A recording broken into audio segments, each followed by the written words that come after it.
Hello everyone, Mahojo here. Today I'm going to be talking about a facet of the Ukraine war which is quite, I guess, scary, you could say, but at least very interesting. So in January, February of this year, 2025, I'll put the specific date up on the screen now.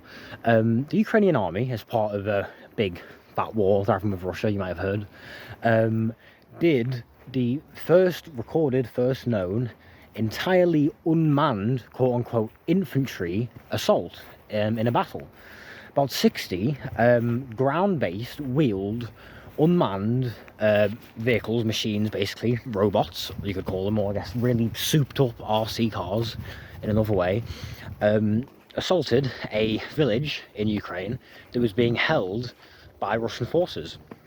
This was a successful mission. This happened in January, February of this year. Around 60 of these things, no support from human infantry. What's strange though is that even though this was reported as a success, and what I saw would suggest that to be true, since then it's been, well, I'm in this early August, so, sorry, 7 to 8 months since then. Could be as low as 6 though. 6 to 7, more like, sorry, months since then. There hasn't been this sort of rapid rat race of more and more ground-based unmanned vehicles going into the battle in Ukraine. This is in the context of Russia having minor to moderate manpower issues, and Ukraine in the past few months facing a profound manpower issue when it comes to how many men can you either convince or, in a lot of cases, literally force to go into this war. And even though the drone war, the drone technology rat race, is literally developing significantly every week, I guess I'll put some sources up of that as well. This isn't just, oh, it's going fast.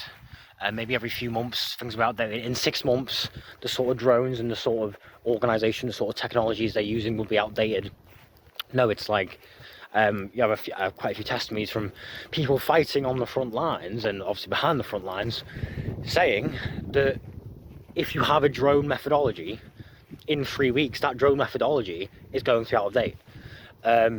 So with the what I find and what I noticed to be quite strange and very potentially telling, which comes to my theory I'll say in a sec, is that despite this massive rapid pace of development, there has not been that sort of thing whatsoever with ground-based things.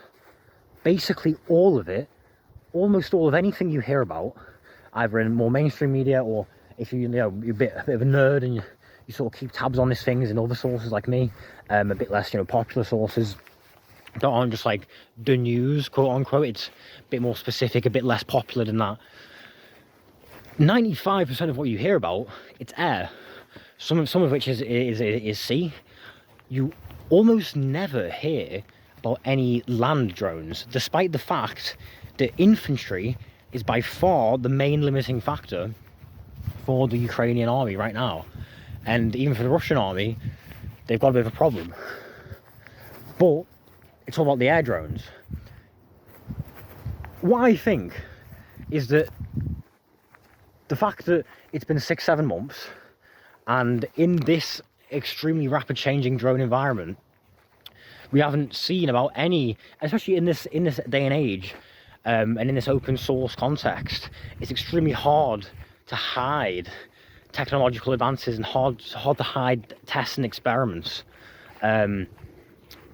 Is I believe that both sides potentially are engaging in pretty subtle and secret build-ups of these land drones. Because think about it, if you're the Ukrainian army, big responsibility I know, but imagine for a sec you are the Ukrainian army.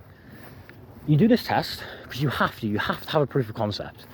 You do this this one battle, I guess you'd call it, I don't know if it's fully a battle, but this one operation, you take this village, it's successful. What do you do then? When you develop a bit more and you have something you need to test again, maybe that's 6 weeks later, maybe that's 2 months later, do you just do another test? No, you really shouldn't do that. That will attract an awful lot of attention.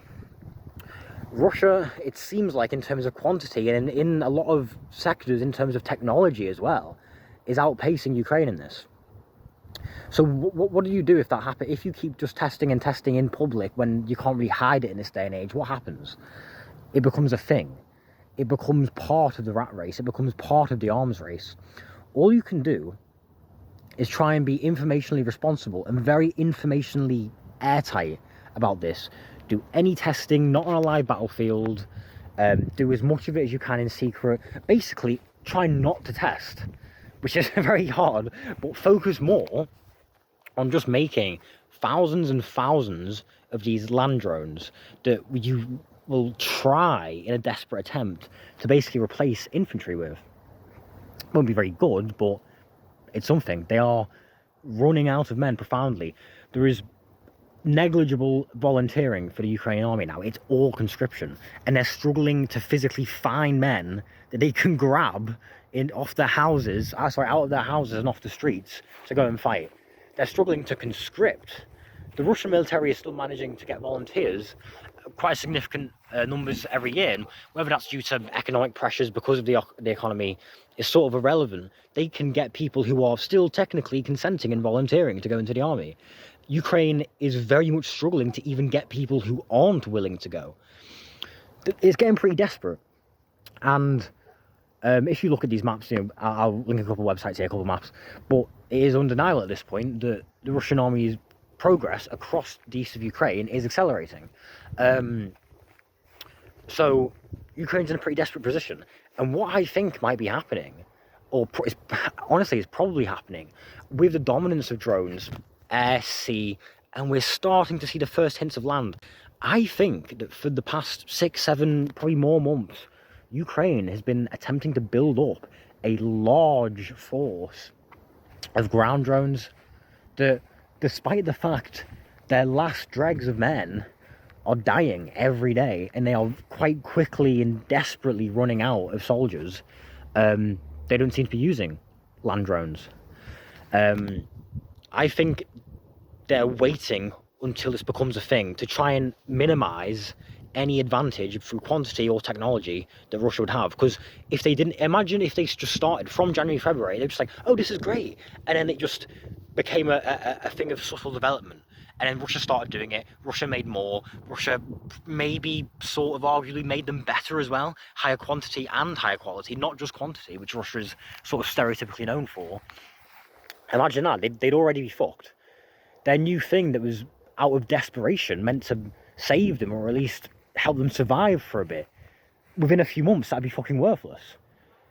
Instead, I believe that this year, not unlikely next year, but definitely before 2027, and almost definitely this year, I believe you're going to see, when Ukraine really get to a line where they are really critically running out of men, and you're coming up to a high chance of a frontline collapse and some sort of crazy advancement by the Russian military, I believe at that point you would see a large force, or obviously several operations simultaneously, of unmanned, quote-unquote, infantry drones. And I'm not going to underestimate Russian intelligence, nor should you. They probably, even without any intelligence, could have presumed this was happening. In the same way that I presume this is happening. If I presume this is happening, they presume this is happening.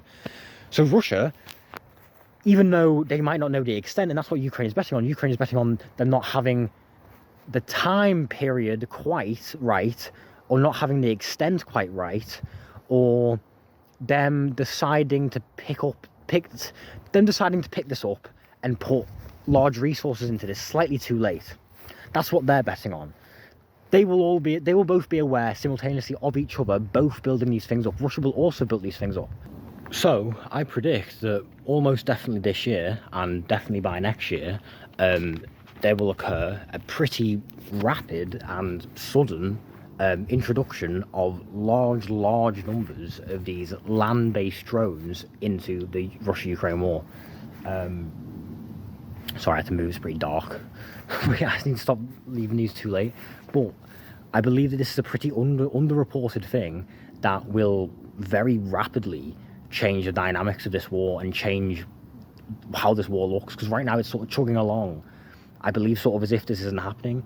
But I do believe that it's sort of an untenable situation for Ukraine if this doesn't happen. I find it very hard to believe they wouldn't have thought of this by now. I also find it very hard to believe that if this is true, that Russia wouldn't have also thought of this by now from counterintelligence.